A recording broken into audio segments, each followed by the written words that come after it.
नमामि धन्वन्तरिमादिदेवम् सुरासुरैर्वन्दितपादपद्मम् लोके जरारुकभयमृत्युनाशम् दातारमीशं विविधौषधीनाम् शङ्खं चक्रं जलौकां ददत् मृत्युघटं चारुदोर्भिश्चतुर्भिः सूक्ष्मस्वच्छादिदया सुखपरिबिलसन्मालिलं भोजनेत्रम् कालाम्बोदोज्ज्वलाङ्गं कटितटविलसच्चारुपीताम्बराढ्यं वन्दे धन्वन्तरिं तं निखिलगगन प्रौढ़दावाग्निलीलम्। सभी साथियों को नमस्कार। भगवान धन्वंतरी की कृपा से आज की कक्षा का प्रारंभ कर रहे हैं।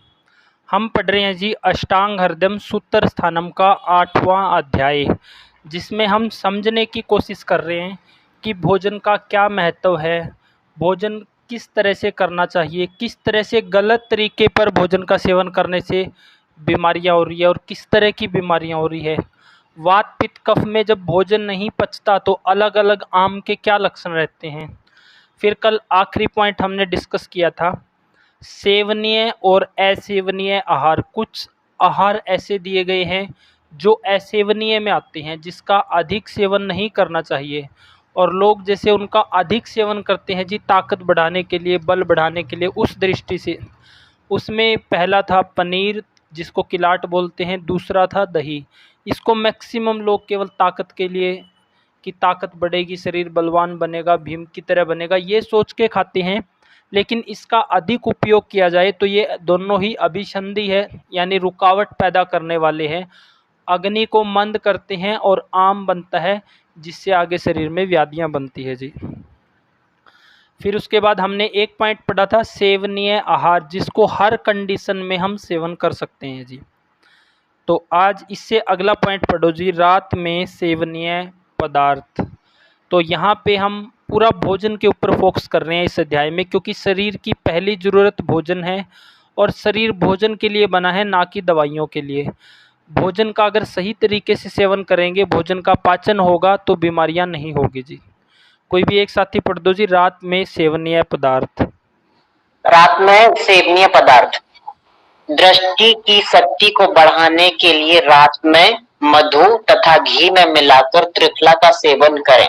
जो जो द्रव्य स्वास्थ्य की रक्षा करने वाला तथा रोग नाशक हो उसका भी निरंतर सेवन करें। क्या कहा गया है मोनू जी, जो अभी आपने पढ़ा है?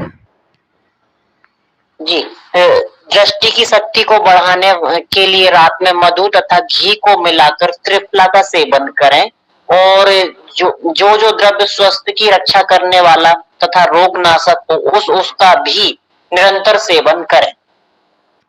इस पॉइंट को हम एक बार पहले भी पढ़ चुके हैं कि रात को सोते समय, रात का समय है जो, वो उदान काल का समय माना गया है जी। उदान काल यानी कि गले के ऊपर का जो एरिया है वो उदान क्षेत्र में आता है। गले के ऊपर के रोगों को ठीक करना है, जैसे आंखों की रोशनी बढ़ानी है, आंख नाक कान यहाँ पे कार्य करना है। तो रात को सोते समय अगर हम अच्छा ताकतवर इम्यूनिटी देने वाले किसी द्रव्य का सेवन कर रहे हैं तो वो उदान क्षेत्र को अच्छा करेगा। अगर कोई बिना जरूरत का द्रव्य खा के सो रहे हैं तो वो उदान क्षेत्र में विकृति पैदा करेगा। जैसे आमतौर पे लोग एक नियम करते हैं कि रात को सोते समय पानी पीना, बिना प्यास के पानी पीना या आधा लीटर पानी पी के सोना, इनको आगे चल के लगभग नज़ला जैसी समस्याएं हर रोगी में मिलती है, ऐसी हिस्ट्री देखी गई है जी। तो रात में बोला गया है सोते समय दृष्टि की शक्ति बढ़ाने के लिए रात में मधु तथा घी मिलाकर त्रिफला का सेवन करें। तो यहाँ पे शहद, घी और त्रिफला ये सोते समय खाने के लिए बोला गया है। घी और शहद विषम मात्रा में लेना है। आधा चम्मच अगर शहद की ले रहे हैं तो कम से कम 1.5 या 2 चम्मच घी की लेनी है जी, उसमें त्रिफला मिलाना है। इसके अलावा जो जो द्रव्य स्वास्थ्य की रक्षा करने वाला तथा रोग नाशक हो, रोगों को खत्म करने वाला हो, उनका सेवन हम रात को सोते समय कर सकते हैं जी। अगला पॉइंट पढ़ दो जी।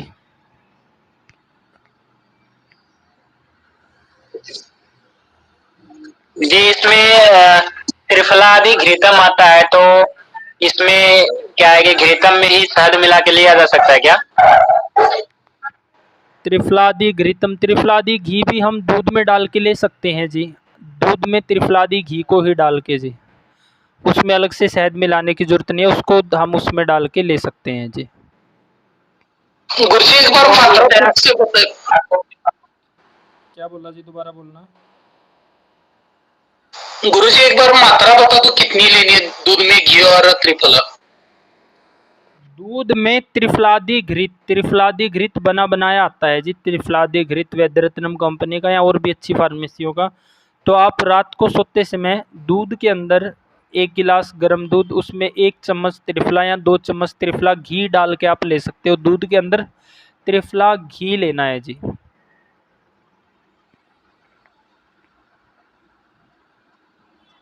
कुमार जी, त्रिफलादि घृत लेना है, ये बना बनाया आएगा, या इसको हम अपना भी बना सकते हैं। तो उसके साथ तो क्या डालना है, मतलब इसमें कुछ नहीं डालना जी, दूध में अकेला त्रिफलादि घी ले लेना जी आप। तो वो कितना लेना है त्रिफला? अगर आप त्रिफलादि घी ले रहे हो तो आप एक गिलास दूध में 1 या 2 चम्मच त्रिफलादि घी ही डाल लो, अगर घी ले रहे हो। अगर घी नहीं ले रहे हो तो पहले आप दूध पी लो, उसके बाद आप शहद, घी और ये त्रिफला इसका मिक्सअप करके ये खाना है जी। मान लो आपने आधा चम्मच शहद ले लिया है, 2 चम्मच आपने घी ले लिया है।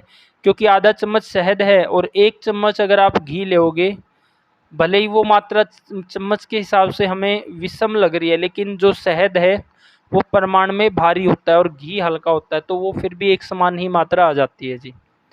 तो आधा चम्मच शहद और उसमें 1.5 चम्मच घी, और इसको फिर त्रिफला पाउडर के साथ मिला के रात को सोते समय ये भी ले सकते हैं जी। जो ये क्या क्या लाभ करेगा दूध में डाल करके लेने से, इसके बारे में? ये उद्यान क्षेत्र के पूरे एरिया पे काम करेगा जी। आँखों की रोशनी को अच्छा करेगा, और इस एरिया में अधिक कफ बढ़ा है, अधिक विकृत अवस्था में कफ है या पित्त की दृष्टि है, दोनों पे ही काम करेगा। और आप दूध में ले रहे हो तो ड्राइनेस भी नहीं बढ़ेगा, तेरे दोस्त पे ही काम होगा जी। वैद्य जी, जैसे हम ये त्रिफला के चूर्ण लेंगे घी और शहद के साथ, तो इसमें दूध कितनी देर बाद लेना? फिर पहले दूध ले लो और सोते समय ये ले लो जी। ओके। गुरुजी त्रिफला की मात्रा कितनी होनी चाहिए शहद और घी? त्रिफला की मात्रा इतनी डाल लो ताकि वो पेस्ट बन जाए जी उसमें, या शहद को थोड़ा और कम कर लो और घी 1 चम्मच ले लो और उसमें फिर पेस्ट बन जाए। 1 चम्मच तक त्रिफला पाउडर काफ़ी रहेगा जी, उसके हिसाब से फिर आप घी और शहद का रेशो रख लो जी। की आती है क्या गुरुजी? त्रिफलादि घृत वैद्यरत्नम कंपनी का आता है, शायद कोटेकल का भी आता है, सांडो का नहीं आता है जी। ठीक है जी। गुरुजी ये जो सेक्सुअल आपने घृत बताया, जो ये दोनों अलग अलग ऑप्शन दिए आपने, या तो ये यूज कर सकते हैं या खाली हम मिश्रण बना के? बिल्कुल जी, दोनों में से एक ही ऑप्शन इस्तेमाल करना है, या घी ले लो आप त्रिफलादि, या फिर आप ये वाला कॉम्बिनेशन ले लो जी। तो त्रिफलादि घृत के साथ हम वो दूध में डाल सकते हैं ना? हाँ, दूध में डाल सकते हैं त्रिफलादि घृत को जी। तो ये बच्चों को भी दे सकते हैं? बच्चों के चश्मे लगे हो, वात का प्रकृति हो बच्चे की, और चश्मा लगाओ, तो इससे फायदा होगा? हाँ, दे सकते हैं जी। ठीक है, तो 1 गिलास दूध में कितना चम्मच डाल सकते हैं गुरुजी? वो उम्र के हिसाब से देख लो जी, आप उम्र कितनी है बच्चे की। बड़ों के लिए आप 1 चम्मच या 2 चम्मच लोगे तो बढ़िया रहेगा जी। ये 2 चम्मच तक बड़ों में ये देखा गया वो ठीक रहता है जी। ये 8-9 साल का तो 1 चम्मच बहुत है। हाँ, 1 चम्मच काफ़ी है जी। आप आधे चम्मच से शुरू कर लो या 1/4 से शुरू कर लो, धीरे धीरे मात्रा बढ़ा लो। तो डेली पिला सकते हैं, कोई प्रॉब्लम तो नहीं होगी? क्या चीज़ जी? तो डेली दे सकते हैं मतलब गुरुजी, मतलब जैसे 1 महीने तक पिलाएं दूध में आधा चम्मच डाल के रात को रोज? वसंत ऋतु को छोड़ के बाकी लगभग सभी ऋतु में लिया जा सकता है जी। ये गुरुजी रसायन का भी काम करेगा गुरुजी? हाँ, करेगा जी, बिल्कुल करेगा रसायन का काम। गुरुजी कि मैं ऐसे पूछ रहा हूँ, जैसे कहते हैं ना शहद और घी का तो कोई कॉम्बिनेशन ही नहीं है, तो इसके बारे में थोड़ा सा बताओ। आप पूरा नहीं सुनते हो, ध्यान से नहीं सुनते हो। यहाँ पे शहद और घी विषम मात्रा में लेने के लिए बोला गया है जी, सम परिमाण में नहीं लेना है। शहद और घी इक्वल मात्रा में लेंगे तो वो विष का काम करेगा जी। अच्छा जी, ठीक है। सुमित, आप अपना सवाल रखें।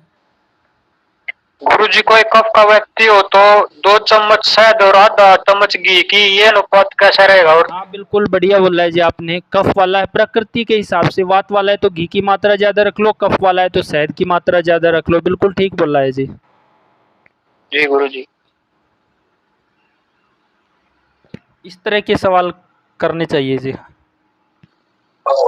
जी, जैसे कि एक स्वर्ण प्राशन होता है, तो स्वर्ण प्राशन में शहद ज्यादा होता है और घी कम होता है स्वर्ण प्राशन में। तो फिर इसमें क्या क्वेश्चन कर रहे हो गुरुदर्शन जी? क्योंकि बच्चे को कफ प्रकृति में रहता है ना, इस कारण से शायद शहद ज्यादा होता है। और तो ये इनका जो प्रश्न था ना कि बात वाले हैं और सेवन करना चाहते हैं तो घी ज्यादा होनी चाहिए, कफ वाले हैं तो शहद ज्यादा होना चाहिए। ऐसा नहीं कि बराबर तो नहीं है, लेकिन आसमान करना है तो अपने प्रकृति के अनुसार। हाँ, बिल्कुल सही है जी। अगर वात वाले हैं तो घी की मात्रा रख लो ज़्यादा, और कफ वाले हैं तो शहद की मात्रा ज़्यादा रख लो जी। यही कहना चाह रहे हो गुरुदर्शन जी? हाँ जी। गुरुजी, जो बच्चे का कफ का काल होता है वो 6 साल से 10 साल होता है या जन्म से ही 10 साल की उम्र तक होता है? जन्म से 16 साल तक बच्चा कफ के काल में बोला गया है जी, और 16 से 60 तक पित्त के काल में, और 60 से 100 तक वात के काल में जी। जी। जैसे ये सवाल बड़ा अच्छा गुरुदर्शन जी ने बताया है कि भाई जो स्वर्ण प्राशन है उसमें शहद की मात्रा अधिक है। आपको एक केस बताते हैं जी। पिछली साल सर्दियों में वर्षा ऋतु में एक केस हमारे पास ऐसा आया जी। जो बच्चा था, बच्चा कितने साल का, केवल 1.25 साल का बच्चा था जी, और उसको कभी वो 2-3 महीने का ही था जी। देखो, अगर बच्चा वात का है तो फिर जो बना बनाया स्वर्ण प्राशन आता है ना, जिसमें थोड़ा ये डिफ़िकल्टी हो जाती है। अब अगर हम अपन स्वर्ण प्राशन में शहद और घी तुरंत मिला रहे हैं तो उसमें वात प्रकृति का है तो घी ज़्यादा मिला लो जी, कफ का है तो शहद ज़्यादा मिला लो, उस हिसाब से दे दो आप। वो लड़के में क्या थी जी, सूखी खांसी चल रही थी उसको, और सूखी खांसी चल रही थी तो उसको वो स्वर्ण प्राशन दिया गया, उसमें शहद की मात्रा ज़्यादा थी। 1 साल तक उसको सूखी खांसी चली थी। जब वो स्वर्ण प्राशन बंद करवाया, फिर उसका वो फिर सूखी खांसी का नाम आते ही लोग चिकनाई बंद कर देते हैं, और ये शहद, काली मिर्च, ये तुलसी पत्तर, ये सब दालचीनी चटाना शुरू कर देते हैं जी। वो बच्चा 1 साल तक परेशान रहा जी, क्योंकि पहले ही सूखी खांसी थी, स्वर्ण प्राशन शुरू कर दिया। हम ये बोल देते हैं ना जी, कुछ भी रोग हो तो उठा के स्वर्ण प्राशन दे दो, ऐसा नहीं करना चाहिए जी। हमें प्रकृति देखनी चाहिए, बच्चे को देखनी चाहिए, कोई समस्या तो नहीं है। और स्वर्ण प्राशन देने का विधान ही उस बच्चे को है जिसका दीपन पाचन अनुलोमन अच्छा हो, क्योंकि स्वर्ण प्राशन में क्या है जी, गोल्ड का आइटम है, स्वर्ण है, वो एक रसायन है। तो रसायन कब दिया जाता है, जब अग्नि का बल अच्छा हो। किसी भी बच्चे में अगर अग्नि का बल अच्छा नहीं है तो पहले उसका अग्नि का बल अच्छा करो, फिर उसको स्वर्ण प्राशन दो जी, फिर उसका पूरा लाभ मिलेगा। और उस बच्चे को क्या था जी, सूखी खांसी चल रही थी, ठीक ही नहीं हो रही थी, माँ बाप की भी गलती थी, वो गलत चीज़ें दे रहे थे जी। तो ऐसे में किसी ने बता दिया स्वर्ण प्राशन दे दो, इससे ये रोग ठीक होते हैं, वो ठीक होता है। उसमें शहद की मात्रा ज़्यादा थी। 1 साल तक वो बच्चा खांसी से परेशान रहा जी, सूखी खांसी से। जब उसका स्वर्ण प्राशन बंद करवाया गया, फिर जाके उसकी सूखी खांसी ठीक हुई जी। तो हमने कोई भी चीज़ तरीके से ही देनी है जी। पहले अग्नि के बल को अच्छा करना है, और अग्नि के बल को अच्छा करके फिर उसके हिसाब से कोई भी रसायन द्रव्य देना है जी। ऐसे नहीं है कि बीमारी की अवस्था में सीधा ही देना शुरू कर दें, वो गलत है जी। अब किसी का सवाल हो तो रख सकते हैं जी। गुरुजी, अगर कोई महिला प्रेग्नेंट है तो इसी समय में ये उचित रहेगा या नहीं? प्रेग्नेंट महिला के लिए तो स्वर्ण प्राशन नहीं होता जी, क्योंकि स्वर्ण प्राशन में स्वर्ण की जो भस्म है वो थोड़ी मात्रा में होती है, वो केवल बच्चों के लिए होता है। फिर महिला के लिए तो जी ऐसा होता है, जो पहले 3 महीने होते हैं उसमें लघु मालिनी वसंत आती है, उसका इस्तेमाल किया जाता है। बीच के 3 महीने में मधु मालिनी वसंत का उपयोग किया जाता है और अंतिम 3 महीने में स्वर्ण वसंत मालती या डायरेक्ट सोने की भस्म को रसायन बना के उसमें दिया जाता है जी महिला के लिए, प्रेग्नेंट लेडीज़ के लिए। स्वर्ण प्राशन केवल बच्चों के लिए है, क्योंकि इसमें गोल्ड की आइटम मात्रा बच्चे के हिसाब से है, ना कि बड़ों के हिसाब से जी। भाई गुरुजी, मेरा त्रिफला घृत के बारे में सवाल था, लेकिन मैं आपको इसलिए रुकवा रहा था कि शायद इसमें और जानकारी मिल जाए। मैं त्रिफला घृत की बात कर रहा था कि जो प्रेग्नेंट महिला के लिए उचित है या नहीं। त्रिफला घी प्रेग्नेंट महिला को दे सकते हैं, बस वही ध्यान रख लेना है, अगर शरीर पतला है तो आप घी के साथ दे दो जी उसको, और शरीर भारी है तो फिर आप शहद की मात्रा अधिक रख लो, दे सकते हो जी आप। ये तो एक रसायन का ही काम करेगा, इसका कोई नुकसान नहीं है जी। जी गुरुजी, धन्यवाद। एक बार फिर से बता दीजिए गुरुजी प्लीज। क्या बताना है कुमार जी, सवाल करो अपना। जी, यदि वात प्रकृति का मतलब पतली औरत है तो क्या करना है, और थोड़ी मोटी मतलब कफ प्रवृत्ति के तो उसके लिए क्या करना है, या पित्त प्रवृत्ति? पहले हमने क्या करना है जी, हमने शहद के और घी के गुणों को समझना है। जो शहद है उसके अंदर गुण है जी, कसाई रस है उसके अंदर, कसाई रस होने के कारण शहद है जो रुक्स है जी, रुक्स है वो ड्राई प्रकृति का है, इसलिए शहद को बलगम वाली खांसी में दिया जाता है जी, कफ वाली खांसी में दिया जाता है जहाँ बलगम अधिक हो। तो शहद का गुण है ड्राई जी, शीत और ड्राई है, ड्राई होने के कारण ये वात वालों को नहीं दे सकते, क्योंकि वात वालों के अंदर भी रुक्स खर लघु गुण है, तो ये उसको और बढ़ा देगा जी, इसलिए शहद वात वालों के लिए अच्छा नहीं है जी। और घी वात वालों के लिए अच्छा है जी, क्योंकि वात वाले में रुक्स है, खर है, लघु है, घी में क्या है जी, स्निग्धता है, तो रुक्स और खर दोनों गुणों को ठीक करेगी और गुरुता बढ़ाने का काम करता है। शहद रुक्स कसाई होने के कारण कफ वाले के लिए बेहतर रहता है जी। जी धन्यवाद गुरुजी। जैसे पित्त वाले के लिए क्या स्थिति रहेगी, जैसे कफ और उसका तो बता दिया बात का। अच्छा सवाल है जी। पित्त वाले के लिए जब शहद की प्रकृति को हम ध्यान से देखते हैं तो इसमें कसाई रस है और प्रकृति में ये शीतल है, ठंडा है जी। शहद को अक्सर लोग गर्म मानते हैं, लेकिन शहद गर्म नहीं होता, ठंडा होता है। कसाई यानी रुक्ष गुण होने के कारण कफ वालों के लिए और शीत होने के कारण पित्त वालों को भी शहद का उपयोग करा सकते हैं और देना चाहिए, उत्तम रहता है जी पित्त वालों के लिए शहद। पित्त वालों के लिए अगर शहद देना हो तो शरद ऋतु में खासकर जो इस समय चल रहा है, 1 गिलास सुबह मटके का पानी लेना है जी, उसमें 1 चम्मच शहद अगर डाल के लेंगे तो बहुत बढ़िया काम करता है पित्त प्रकृति वालों के लिए जी। गुरुजी, पित्त वाले के लिए तो घी भी सब सर्वोत्तम होता है। हाँ, घी भी सर्वोत्तम है पित्त वाले के लिए। जो शहद है वो कफ और पित्त के लिए है, वात के लिए नहीं है, और घी है जो वो पित्त और वात के लिए है जी।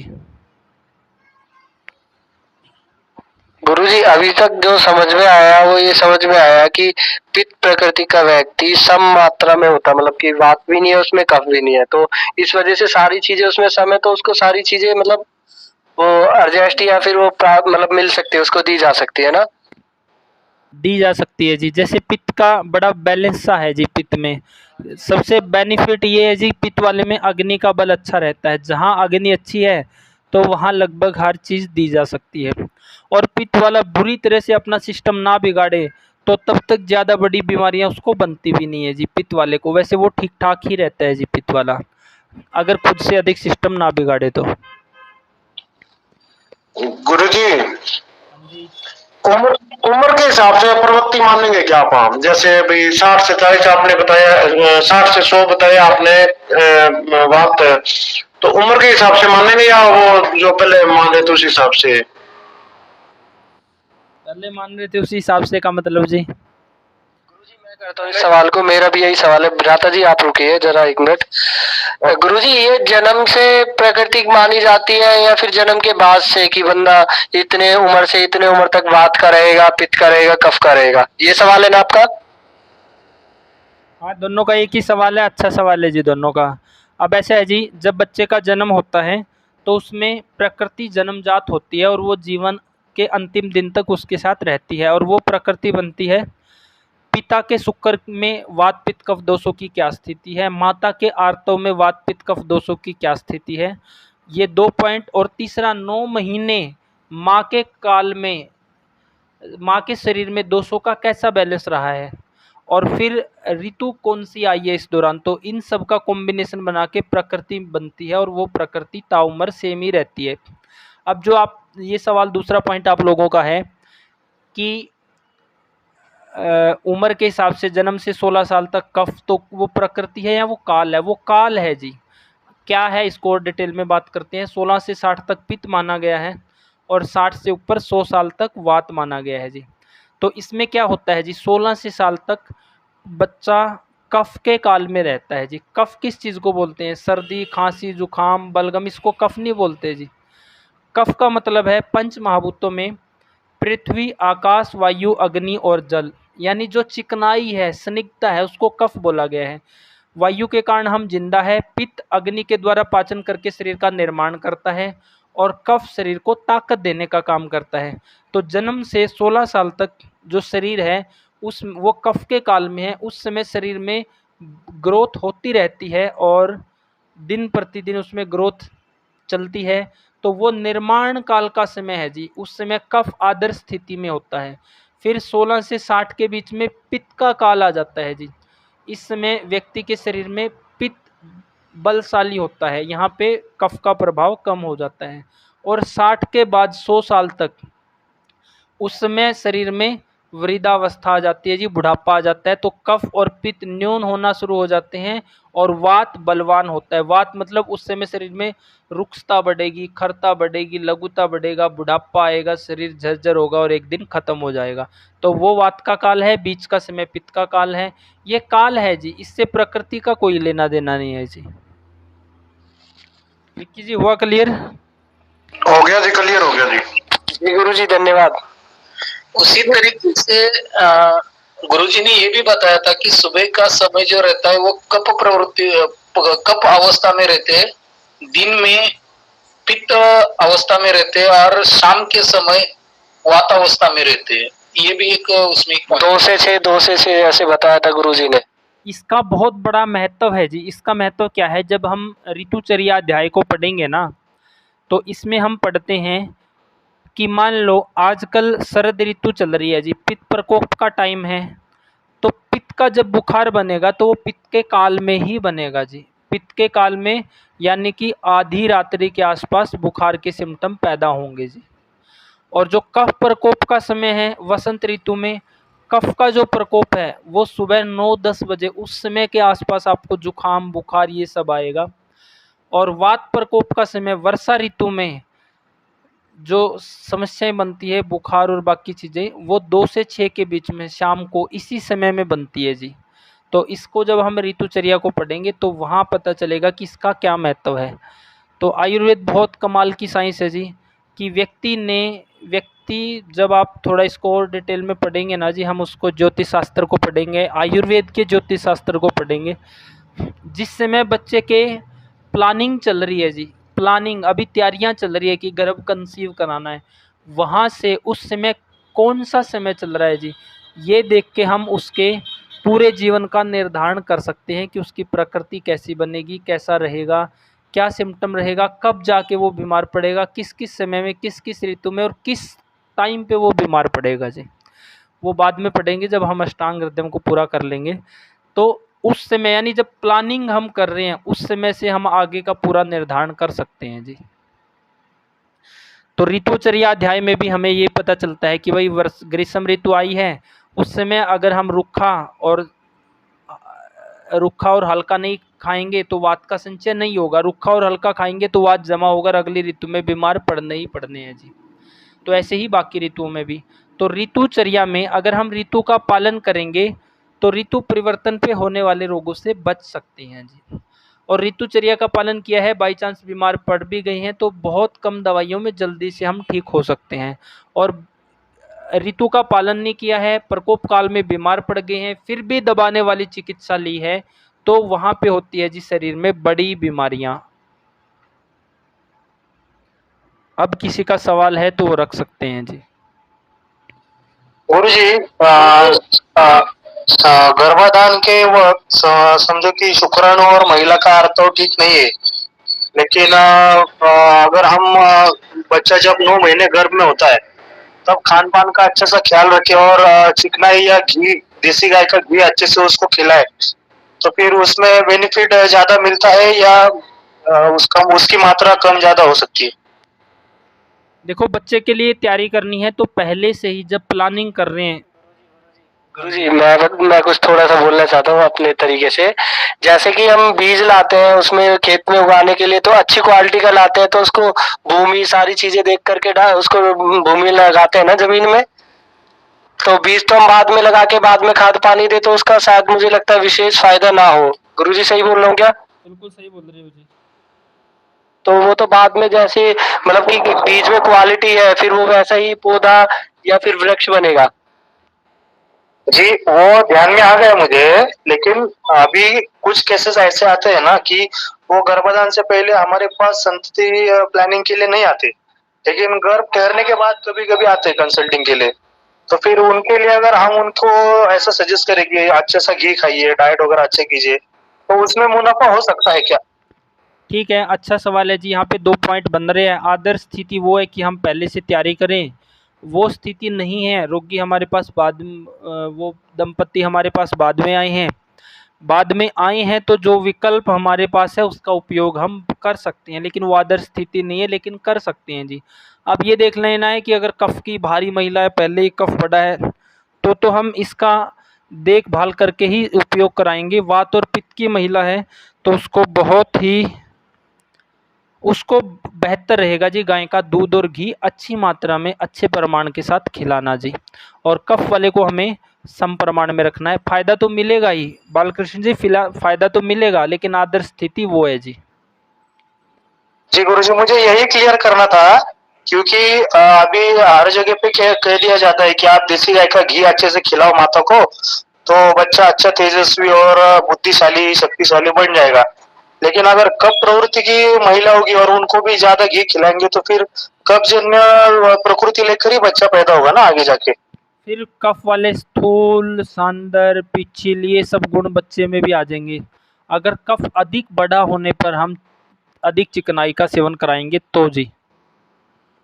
जी गुरुजी, आपने बहुत मतलब इम्पोर्टेंट प्रभाव दिया है इसके ऊपर, क्योंकि इसमें बहुत लोगों का कंफ्यूजन है, शायद सबको उसका फायदा हो गया होगा इस क्वेश्चन से।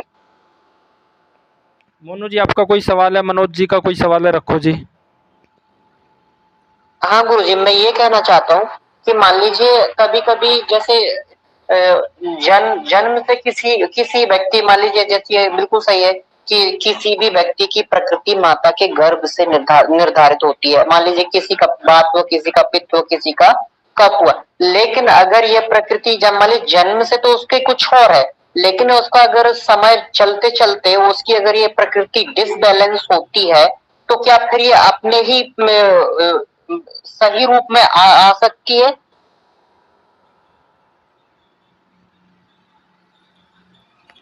सवाल ज़्यादा लंबा खींच गया जी। दोबारा से बोलो जी सवाल अपना। किसी भी व्यक्ति की प्रकृति माता के जन्म से निर्धारित होती है, तो अगर वो जन्म से निर्धारित की हुई प्रकृति अगर कभी डिसबैलेंस हो जाती है, तो क्या फिर वो बैलेंस में आ सकती है? जो प्रकृति जन्म से हमारे को मिल गई है जी, देखो उसको नहीं बदला जा सकता है। उस प्रकृति को होता क्या है जी। हाँ जी, आप बोलो विक्रम जी। चलो प्रवीण का सवाल थोड़ा बताऊं जी इस विषय में। हाँ बताओ जी।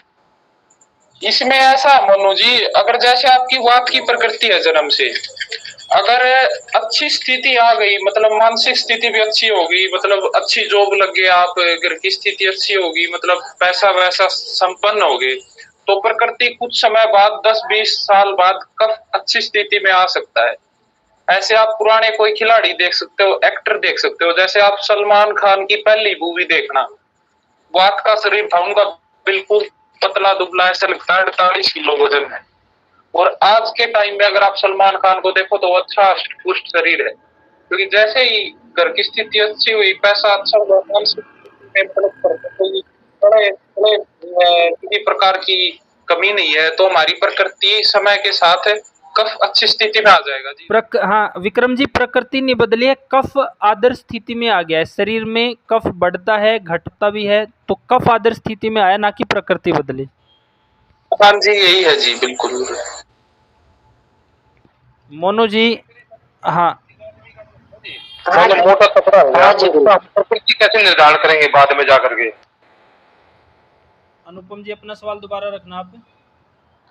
गुरुजी मैं बोल रहा हूँ गुरुजी, मान लीजिए मैं वात प्रकृति का था और मैंने गलत या सही या आदर्श स्थिति में भोजन किया या गलत किया, और मैं फिर हेल्दी हो गया, हैवी हो गया, मतलब ज्यादा भी नहीं, लिमिटेड, तो फिर हमको मुझे कैसे पहचाना जाएगा कि ये कब का है, वात प्रकृति का व्यक्ति है? ठीक है, जब हम प्रकृति देखते हैं ना जी, प्रकृति जो नाड़ी के द्वारा प्रकृति देखी जाती है, उस विधि से जब हम प्रकृति देखते हैं तो उसमें ये डिसाइड होता है कि भाई आपके शरीर में प्राकृतिक रूप से किन गुणों की अधिकता है। आपके शरीर में प्राकृतिक रूप से कि भाई आपके शरीर में पित्त की डोमिनेंसी है। प्राकृतिक रूप से एक नाड़ी इस तरह से देखी जाती है कि एक तो वर्तमान स्थिति में हमने दोषों को देखना है जी, एक हमने प्रकृति देखना, तो प्रकृति के लिए अलग तरीके से नाड़ी देखी जाती है, दोषों की स्थिति के लिए अलग तरीके से।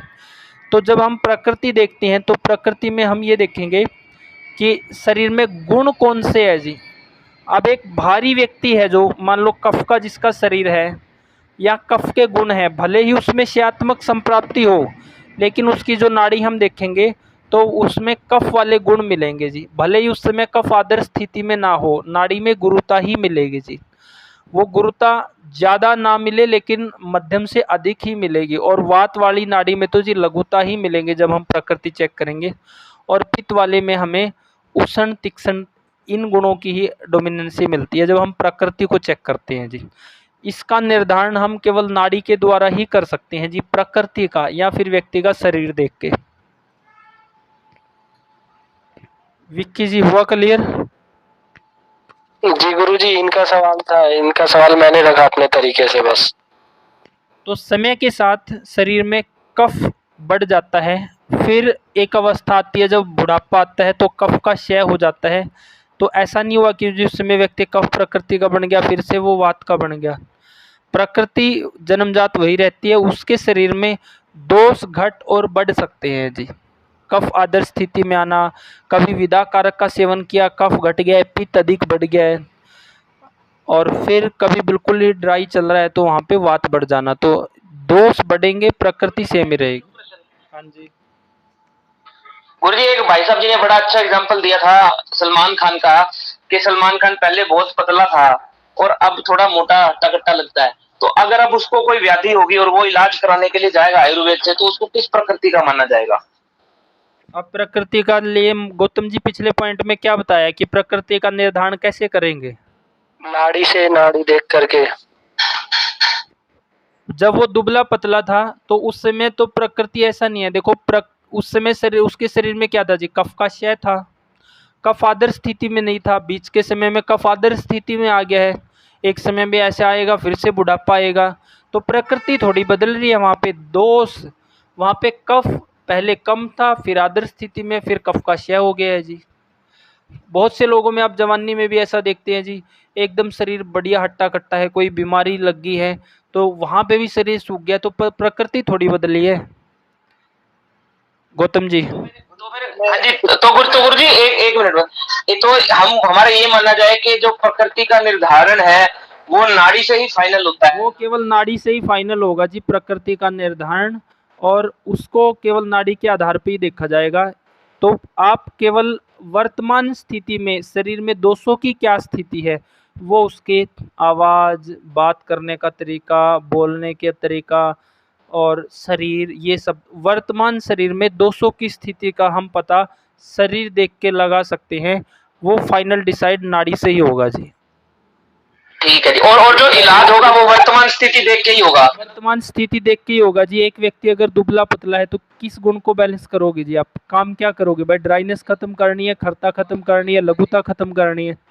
कोई भारी है तो उसमें क्या है जी, उसमें लघुता लेके आनी है, जरूरत से ज़्यादा भारी हो गया है, पिछलता है, स्थूलता, सांद्रता है। तो अपने वर्तमान स्थिति में गुणों की, किन गुणों की वृद्धि है, किन का क्षय है, वो देख के चिकित्सा करनी है जी। गुरुजी नाड़ी देखना कब सिखाओगे फिर आप? आयुर्वेद को तो पढ़ लो पहले। ठीक है जी। आप लोगों को ऐसा तैयार करेंगे जी, संख्या बढ़ाओ, अभी बहुत कम हैं आप लोग क्लास में। अगर सभी साथी 2-2 3-3 भी बढ़ाएंगे तो संख्या बढ़ेगी। आपको बाद में ज्योतिष विज्ञान सिखाएंगे जी। उसको सीख लिया है ना तो फिर आप केवल बिना कुछ देखे भी प्रकृति भी बता सकते हो जी। ठीक है गुरुजी।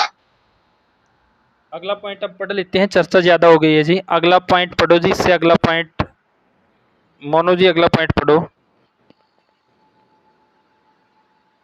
जी गुरुजी पढ़ता हूं।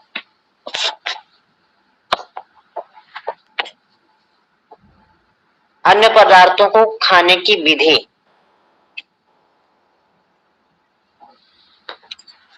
बेज, कमलकंद, ईख, केला, शौच, नारियल, तालफल, बड़हर या कटहर, आम, लड्डू, उत्कारिका, लपसी या हलवा तथा अन्य गुरु स्निग्ध, स्वादु, मंद एवं स्थिर पदार्थों को भोजन के आरंभ में खाना चाहिए। उक्त पदार्थों के विपरीत गुण वाले आहार द्रव्यों को अंत में खाएं और बीच में अम्ल तथा लवण रस प्रधान द्रव्यों का सेवन करें। वक्तव्य और पढ़ दो जी। वक्तव्य। उक्त विवेचन का निष्कर्ष यह निकला कि बात सामक भोजन द्रव्यों का प्रयोग प्रारंभ में, कप सामक द्रव्यों का अंत में और अग्निवर्धक द्रव्यों का प्रयोग भोजन के मध्य में करना चाहिए, अर्थात लवण आदि रसों के अंत में, मधुरेण समापेट सुक्ति का अनुसरण और मधुर रस प्रधान आहार द्रव्यों के अंत में भोजनान्ते पिबेत तक्रम का स्मरण अवश्य कर लेना चाहिए, क्योंकि ना तक्र से भी व्यथते कदाचित। कुछ समझ में आया मोनू जी क्या कहा गया है? गुरुजी इसमें ये कहा है कि मान लीजिए जो कप सामक द्रव्य है, मान लीजिए जो बात को सम करते हैं उनको पहले खाना चाहिए, और जो अग्नि को दीपन करते हैं उनको मध्य में खाना चाहिए। और एक मिनट, इसमें ऐसा कहा गया है जी कि हम जब भोजन कर रहे हैं तो भोजन के आरंभ में अगर हमारे भोजन में मिठाई है, हलवा है, हमारे भोजन में कोई भी गुरु पदार्थ है तो वो भोजन के आरंभ में लेना है जी। मधुर रस अगर पदार्थ है तो वो भोजन के आरंभ में लेना है। मधुर रस जैसे मान लो कि कोई मिठाई आ गई है तो पहले मिठाई को खाओ, फिर बाद में आपने अपनी रोटी सब्जी जो भी खाना है। तो इसमें ऐसा कहा गया कि मधुर रस भोजन के आरंभ में लेना है, अम्ल रस मध्यम में लेना है, फिर अंत में कटु तिक्त कसाई। तो ये सीक्वेंस है। कई बार हम क्या करते हैं जी कि पहले रोटी सब्जी खाते हैं, बाद में मिठाई खाते हैं, वो सिस्टम गलत है। भोजन के आरंभ में मधुर रस लेना है। क्यों लेना है जी? क्योंकि हमने 3-4-5 घंटे पहले खाना खाया है, अब हमारी भूख पिक पे है, अग्नि बलवान है, तो आरंभ में मधुर रस का सेवन करना चाहिए ताकि वो उसको आसानी से पचा सकेगी। और पूरा भोजन करने के बाद में मधुर रस का सेवन करेंगे तो वहाँ पे अग्नि कमज़ोर होगी जी। तो आपके भोजन में अगर मधुर रस है तो उसको भोजन के आरंभ में खाना है जी। आप कीजिए अपना सवाल। है छोटा सा। हाँ जी। गुरुजी दलिया जैसे दूध का हमारे यहाँ खाते हैं तो मीठा उसमें क्या डालें? कि चीनी तो खाते नहीं और गुड़ डाल सकते हैं, क्या डाल सकते हैं उसमें? दलिया किन किन महीनों में खाते हो? फंस गया गुरुजी, कभी भी खा लेते हैं, कोई महीना निर्धारित नहीं है, पता नहीं है। दलिया खाने का 2 महीने है जी, जेठ और आषाढ़ के, और 2 महीने है ये शरद ऋतु के। तो दलिया खाने का टाइम ये है केवल। वर्षा ऋतु में बिल्कुल भी नहीं खाना चाहिए जी दलिया। वर्षा ऋतु में दलिया खाएंगे तो पेट के रोग होंगे ही होंगे जी। एक तो लोग सुबह की जल्दी उठ के खाना बनाने में समय लगता है तो वहाँ पे बच्चों को परोठा दे के छुट्टी कर दीजिए उसकी, और दोपहर को भी परोठा ही दे दिया साथ में, तो बच्चे की छुट्टी वहाँ पे। शाम को हर रोज़ जल्दी के चक्कर में दलिया बना लो जी। दलिया ज़्यादा अच्छा है जेठ और आषाढ़ के महीने में। और 1 महीना इस समय ज़्यादा उत्तम रहता है सर्द ऋतु में, सर्दी आने से पहले। तो दूध के साथ उसको खाना नहीं है, तो दलिए को हम घी के साथ खाएं जी।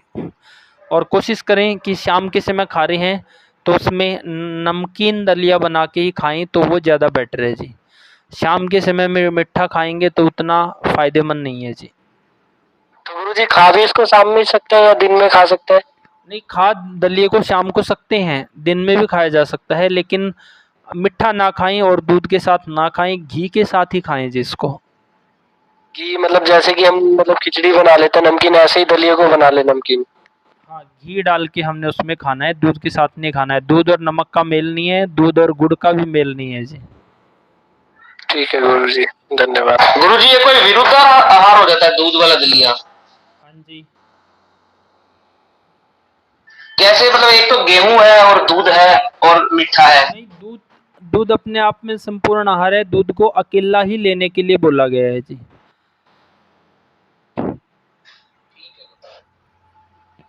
अगला पॉइंट पढ़ो मनु जी। यानी दूध दलिया खाने का मतलब है कि बिना दूध के खा सकते हैं। हाँ जी, खाना चाहिए।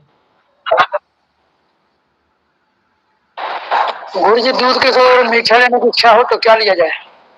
किसके समय में? जैसे शाम को दूध लेते हैं हाँ जी। तो उस समय इच्छा ये होती है कि मीठा हो तो क्या लिया जाए?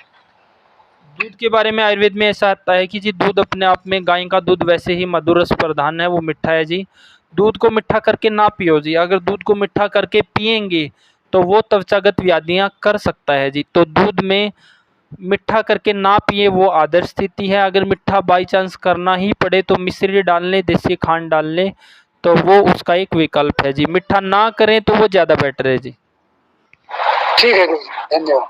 हाँ गुरुजी, अब मुझे पता चला। मैंने अभी 15 दिन लगातार शाम को दूध घी सौंठ और उसमें खांड डाल के पिया, तो मेरे पूरे शरीर में फुंसी फुंसी हो गई। ये मुझे पहले नहीं थी। तो ये हो सकता है अगर मैंने खांड डाली, मीठी खांड, और ये पिया, तो उसके कारण तो नहीं है। अब मुझे समझ में आ रहा है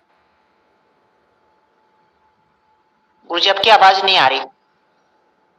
हाँ, ठीक बोल रहे हो जी। दूध को अकेला ही पीने के लिए बोला गया है। और आप एक काम करो जी, गाय का दूध मिठा को अब विष समझ के कि भाई दूध में मिठा डाल लिया तो विष है, और फिर आप 1 महीना ऐसे ही पियो जी। दूध वैसे ही मिठा लगने लग जाएगा आपको। हाँ गुरुजी, बिल्कुल। गुरुजी फिर तो खीर भी नहीं खानी चाहिए? खीर तो खा सकते हैं गौतम जी। खीर में भी हम क्या डालेंगे? मिश्री डाल सकते हैं या खांड डाल सकते हैं। खीर कब खाते हैं जी? कभी कभार ही खाते हैं। और दूध कब खाते हैं, लेते हैं जी? हर रोज का आहार है दूध। हाँ जी, हाँ जी। ठीक है जी। तो दूध को मिठा करके नहीं पीना है। और किसी भी रोगी व्यक्ति को जी दीपन पाचन अच्छा करके 1 साल तक गाय का दूध पिलाओ जी। दवाइयों से ज़्यादा काम करेगा, वो निरोगी हो जाएगा जी। और फिर उसको अगर 1 महीना दूध ऐसे ही पी लिया है ना जी, वो दोबारा मिठा करके नहीं पिएगा, वैसे ही मज़ा आने लग जाएगा, मिठा लगेगा जी दूध उसको। मतलब बहुत मीठा, मतलब मीठा ही टेस्ट रहता है, बिल्कुल एकदम मीडियम बिल्कुल। अभी तक मिठा पी रहे हैं तो फिक्का ही पियो जी। मैं तो गुरुजी कई सालों से दूध में चीनी मीठा कुछ नहीं डाला, तो मीठा ही लगता है दूध। कोई बात नहीं, अब आप ऐसा पियो जी, मिठा लगेगा आपको। अगला पॉइंट पढ़ो मनु जी। जी, अमाशय के 4 गुरुजी यहाँ पर दूध से जुड़ा एक सवाल था, पूछूं अगर आपकी इजाजत हो तो? पूछ लो जी, पूछ लो। जैसे आजकल एक ट्रेंड चल रहा है कि दूध को पहले जो हमारे किसान है वहां से कलेक्ट किया जाता है, वो कंपनी में जाता है, फिर कंपनी में जाने के बाद अपने जो कस्टमर है उनके पास जाता है, फिर उसके बाद फिर उसको फ्रीज किया जाता है। एक तरीका ये है। दूसरा है कि जो किसान से दूध लिया जाता है और वो जो घर वाली महिला है वो फ्रिज में रख देती है, फिर अगले दिन उसको गर्म करती है, फिर थोड़ा बच जाए तो फिर अगले दिन वो और गर्म करती है, और फिर बच जाए। ऐसा 2-3 दिन अगर चलता रहा तो इसमें दूध की क्वालिटी के गुण कम हो जाएंगे या फिर इसमें कोई प्रकृति पर असर पड़ेगा? जरा इसके बारे में थोड़ा बताएंगे। आपने सुबह दूध लिया है, उसको गर्म कर लिया है, फ्रिज में रख दिया है, फिर से निकाल के गर्म कर लिया है, तो समझो दूध नहीं, आप एक तरह से क्लोरोफ्लोरो जितने भी ये CFC गैसें हैं उनका भंडार ही पी रहे हो जी। हम तो ऐसा करते हैं जी, हम दूध सुबह लेते हैं, गर्म किया, फिर उसको दिन भर वो ख़राब ना हो, या तो एक कमरे में उसके ऊपर पंखा लगा के छोड़ देते हैं, या जिस कमरे में कूलर चलता है वहाँ रख देते हैं। हमारे घर में फ्रिज इस्तेमाल नहीं होता है जी, और हम बच्चा छोटा भी रहा है, अब 2.5 साल का बच्चा है, बीच में बच्चे को पिलाया, कभी भी दूध ख़राब नहीं हुआ जी। तो हम दूध को ऐसे रख सकते हैं। आप देखो जब तक ये फ्रिज और ये नहीं थे उससे पहले भी दूध सुरक्षित रहता ही था। तो फ्रिज में ना रखें तो बेहतर है जी, और फ्रिज में रख दिया तो और फिर उसको गर्म कर रहे हैं, वो किसी काम का नहीं है जी। गुरुजी दूध पीने का नियम तो शाम का ही है ना, मतलब ये बात हो रही है जी शहरों की। शहरों में क्या व्यवस्था है कि शाम को ताज़ा दूध नहीं आता है जी, और अपने यहाँ जिसके घर में गाय है तो जी धारों से निकाल लो तभी पी लो, उसकी तो मर्जी है, वो कभी भी पी सकता है। इस नियम में बंधे हुए हैं शहरों वाले लोग जी। राजीव दीक्षित जी ने मतलब कुछ ऐसा बताया था कि मिट्टी के पास कभी बना दीजिए, तो फ्रिज टाइप के भी मिट्टी के बना दीजिए जिनमें पानी और ठंडक रहती है, तो उसमें रख सकते हैं ना, उसमें तो कोई नुकसान ही नहीं है। किसमें बोला है जी? मिट्टी के जैसे बर्तन होते हैं तो मिट्टी के बर्तन में भी हाँ खराब रख सकते हैं जी, रख सकते हैं। आप वैसे भी पंखे के नीचे या कूलर आगे रखोगे खराब नहीं होगा जी। मिट्टी के फ्रिज भी बन गए गुरुजी, तो उसमें भी रख के मतलब सेफ रख सकते हैं उसको ना। ये वैसे भी आपका बिना मिट्टी के फ्रिज भी सुरक्षित रह जाएगा जी, दूध एक बार आप रखना शुरू करेंगे तो। दिन में एक बार और उबाले बिना तो शाम तक तो खराब हो जाएगा गुरुजी दूध। बिल्कुल भी नहीं खराब होगा जी। आप आओ मेरे साथ 2 दिन रहो, मैं दिखाता हूँ आपको। ना गुरुजी, इससे ही जुड़ा सवाल था कि अगर वो दूध 2 दिन 3 दिन बिना फ्रिज के भी रखे तो उसमें की जो गुण है वो क्वालिटी। नहीं 2 दिन तो रखना ही नहीं है जी, बिल्कुल भी नहीं रखना है 2 दिन। हर चीज़ जितनी पुरानी होती चली जाएगी उतनी ही गुण होता जी। दूध को बस 1 दिन से ज़्यादा नहीं इस्तेमाल करना चाहिए जी। 2 दिन 3 दिन रखोगे तो वो कुछ नहीं बचा है जी उसमें। पहला पॉइंट तो पाटिल जी ये डिस्कस कर रहे थे कि फ्रिज में नहीं रखना है, और 2-3 दिन पुराना वो किसी काम का नहीं है जी। जी गुरुजी जी धन्यवाद। आज का दूध आज को ही इस्तेमाल कर लो जी बस। अगले दिन तक करोगे तो खतरनाक है। उसका कोई असर? सब्जी किस चीज में जी? फ्रिज में बोल रहे हो आप? हाँ, फ्रिज में रात में रख देते हैं, सुबह बनाते हैं तो उसका कोई नुकसान? उसका नुकसान सब रोगों की जननी है जी वो। अगर आपने दिन में सब्जी बनाई फ्रिज में रख दी और रात को सब्जी फ्रिज में रख दी, सुबह खाओगे तो वो सब रोगों की जननी है जी। जितने भी रोगों के नाम जानते हो सब रोग पैदा हो सकते हैं। वो पूछ रहे गुरुजी। वो बोले कच्ची बोल रहे हैं। कच्ची भी क्यों रखो जी फ्रिज में, तो चाहे कच्ची रख लो या पका के रख लो, सब ही बेकार है जी। इतना ही बनाओ, इतना ही लेके आओ, ताकि फ्रिज में ना रखो जी, बेहतर है। कोई फ़ायदा नहीं है जी उसमें भी। अगर फ्रिज में रख ली है तो देखें जी हम क्या होगा फ्रिज में। जैसे कि फ्रिज में हम बर्फ़ी और रसगुल्ला रख देते हैं तो वो कठोर हो जाता है। तो ऐसे ही सब्जी रख दी है जी, सिर्फ किस लिए कि भाई वो गर्मी में ख़राब ना हो, उधर सर्दी से ख़राब हो गई है जी वो। क्योंकि 2 दिन अगर सिर्फ फ्रिज में सब्जी बनी रही पड़ी रही और फिर उसको बनाएंगे तो उसमें ऐसा कोई गुण नहीं है जी जो शरीर में ओज तेज को बढ़ाने का काम करेगा। वो जहर ही खा रहे हैं जी, फ्रिज का स्टोर किया हुआ जहर खा रहे हैं जी। गुरुजी ये सारी बातें तो एक अलग हो गई। अभी की जो हाइब्रिड साग भाजी पूरा मार्केट में आप पूरे मार्केट से आप साग भाजी के सैंपल लीजिए और अगर घर में आके बड़े आराम से उनकी कटिंग कीजिए तो अभी आपको बाहर से साग भाजी अच्छी लगेगी, अंदर से उसमें कीड़े इल्लियां निकल रही है। इस तरह की साग भाजी मार्केट में चल रही है। आप अपना सुझाव दे रहे हो या सवाल कर रहे हो मोनू जी कोई? गुरुजी मैं सुझाव वही मैंने दिया कि अभी मार्केट में हाइब्रिड को मैंने अपने पास ही हाइब्रिड बियारण लगा के साग भाजी की तो पेड़ में अंदर इल्लियां आ जाती है, फल में इल्लियां आ जाती हैं और वही मार्केट में जाता है। और 80% मार्केट ऐसा ही है कि वो ताजी ऊपर से ताजी सब्जियां लगती है, अंदर उसमें कीड़े निकल रहे हैं। बिल्कुल जी, जो कल हम बात कर रहे थे ना जी दूध के अंदर अपना जो वो था मेलामाइन मिलाने का, तो वो इसलिए उसकी अनुमति अभी भी है। तो उसमें क्या है जी, उससे थैली का दूध अगर कोई इस्तेमाल कर रहा है तो उसमें मेलामाइन हो सकता है जी, और होगा ही। और उसमें फिर जो मोटी सी मलाई आएगी ना जी, वो उसकी परत ही है, वो दूध की मलाई नहीं है जी। तो कोशिश करो कि थैली वाला तो भूल के भी ना पियो जी, गलती से भी ना पियो। एक दिन नहीं पियोगे तो चलेगा, लेकिन थैली वाली कोई भी चीज़, पैकेट बंद कोई भी चीज़ इस्तेमाल करना बंद कर दो, नहीं तो जल्दी ही कैंसर दरवाज़ा खटखटाने वाली है जी। अगला पॉइंट पढ़ो जी मोहन जी। हाँ जी। आमाशय के 4 भाग। कुछ ही आमाशय को 4 भागों में बांटकर उसके 2 भागों को अन्न, दाल, भात, रोटी, तरकारी आदि से भर लें एवं अर्थात तीसरे भाग को पेय पदार्थ दूध, कोजी, जल आदि से भर लें और शेष चौथे भाग में वात, पित्त, कफ दोष अपनी क्रिया कर सके इसके लिए खाली छोड़ दें। इसमें मैं अपने आमाशय को 4 भागों में बांट लिया और उसमें पहले दाल भात जो एक प्रकार का ठोस है उसको पहले वो हमें खाना है, फिर तरल खाना है और फिर हमें बात पे कब जो हमारी क्रियाशील उसमें जो क्या बोलते हैं उसको एक प्रकार का जो उसमें मंथन का काम वो हो सके उसके लिए उतना हमें खाली छोड़ देना है। हाँ, वही नियम आ गया जी, 25% ठोस, 25% लिक्विड और 25% जगह खाली छोड़ देनी है जी। अगला पढ़ो जी, विविध प्रकार के अनुपान। विविध प्रकार के गेहूं तथा जौ का, दही, मद, विष या विष युक्त औषध द्रव्यों तथा मधु का अनुपात शीतल जल है। पीठी आदि से बने हुए कचौड़ी आदि भक्ष्य पदार्थों का अनुपान गुनगुना जल है। गुरुजी थोड़ा थोड़ा पढ़ूंगे, एकदम पूरा पढ़ दो? थोड़ा थोड़ा पढ़ दो जी, ताकि डिस्कस भी कर लेंगे। बिल्कुल। पहली लाइन में कहा गया है जी, गेहूं, जौ, दही, शराब तथा विष इन और मधु, शहद, इनका अनुपान शीतल जल है जी। अगर शहद को हमने पीना है तो शीतल जल में ही पीना है या ताज़े जल में ही पीना है जी। गलती से भी हमने शहद को गर्म जल में नहीं पीना है जी।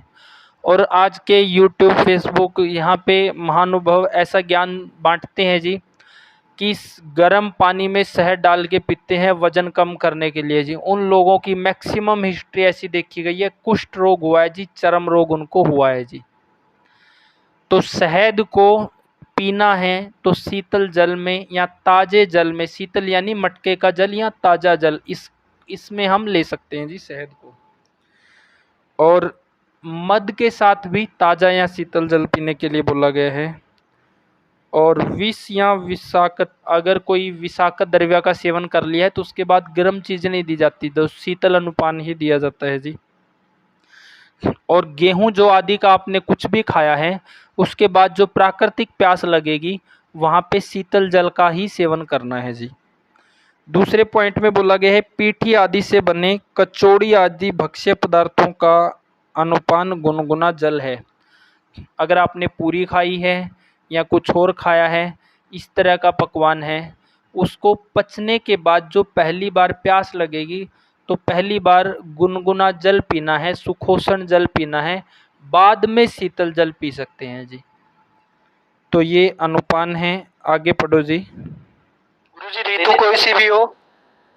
ऋतु का तो ध्यान रखना ही है जी, ऋतु का तो ध्यान रखना ही है। खा लिया मतलब जैसे मतलब पूरी वगैरह खा लिया, हैवी खा लिया, तो फिर उसके पचने के बाद गुनगुना पानी मतलब ऋतु में ही पिए या फिर गुनगुना पानी कभी भी? फिर मान लो ऐसा है कि आपने पूरी वगैरह खा ली है और जल्दी ही प्यास लग गई है, तो पहले वहाँ पे आप गर्म जल पियो जी, गुनगुना जल पियो। और देरी से प्यास लग रही है तो आप शीतल भी पी सकते हो जी, गर्मियों का टाइम है। और सर्दियों में तो पीना ही आपको ऋतु के हिसाब से। शीतल जल सर्दियों में कफ को बढ़ाने का काम करेगा जी, कफ का संचय करने का काम करेगा। पे हुआ था तो आपने बताया था कि ऋतु के हिसाब से गुनगुना पानी, लेकिन अभी जो मतलब ये बताया गया है कि भोजन, ये जो चिकना वाला भोजन, मतलब अभी ये बता रहे हैं जी, मान लो किसी व्यक्ति को वर्षा ऋतु में, अभी जो पीछे टाइम गया है, सूखी खांसी हो जाती है तो उसको पुड़े खिलाए जाते हैं जी, सरसों के तेल में बने पुड़े, उसको उसके रुक्ष खरगुण को समाप्त करने के लिए। तो उसके बाद जो प्यास लगेगी ना, जल्दी ही अगर प्यास लग रही है तो गर्म जल ही पिलाना है जी। और फिर उसको सामान्य जल अगली बार जब प्यास लगेगी। तो आपने कोई भी ये पूरी है या पूड़े है या कचौड़ी है, इस तरह के जितने भी ये पदार्थ है, इनके बाद प्यास लगने के बाद पहली बार गुनगुना जल पीना है। अगली बार आप ग्रीष्म ऋतु में शीतल जल पी सकते हैं जी। चिकने के बाद तो आप देखते ही हैं कि ठंडा जल नहीं पिया जाता जी। गुरुजी 5 बजे मैंने पूरी खाई थी, तो अब मैं गुनगुना पानी ही पी रहा हूँ, तो मैं सही हूँ क्या?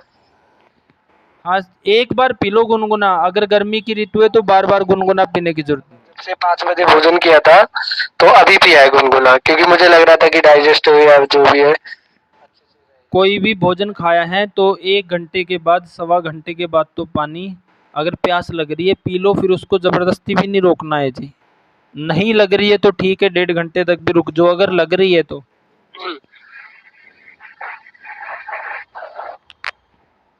अगला पढ़ो मोनू जी। प्रकार के साकों, मूंग, उड़द आदि द्वारा बनाए गए बाड़ा आदि पदार्थों का अनुपान मस्तु, दही का पानी, मठा, खट्टी कांजी है। ठीक है जी, ये बता दिया गया है, इनका अनुपान दही का पानी है जी। आगे पढ़ो जी। कांजी क्या होती है? गुरदर्शन जी बताओ एक बार।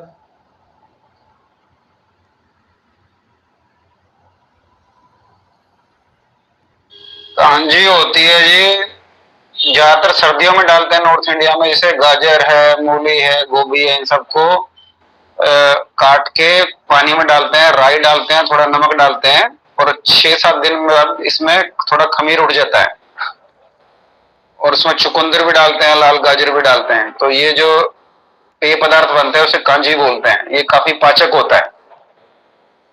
आजकल बाजारों में जो सूप मिल रहा है, ये कांजी का है क्या फिर एग्जाम्पल भाई संजय जी? नहीं, सूप अलग चीज है। सूप भी जो चीज फर्मेंट होके बनती है ना, वो कांजी है, उसके अंदर प्रोबायोटिक होता है। और जो सूप है, ये तो सब्जियों का तरल रूप है, ऐसा मान लीजिए आप। और जो बाजार में मिलता है वो तो कचरा ही मिलता है, पूरा रद्दी है एकदम। ये उनका पाउडर बना के, डिहाइड्रेट करके पाउडर बनाते हैं और स्टार्च डालते हैं और मसाले डालते हैं, और ये सूप के रूप में परोसते हैं बाजारों में। जी जी। अगला पॉइंट पढ़ो जी। गुरु जी, हाँ जी गुरु जी, आमा जो 4 भाग हमने,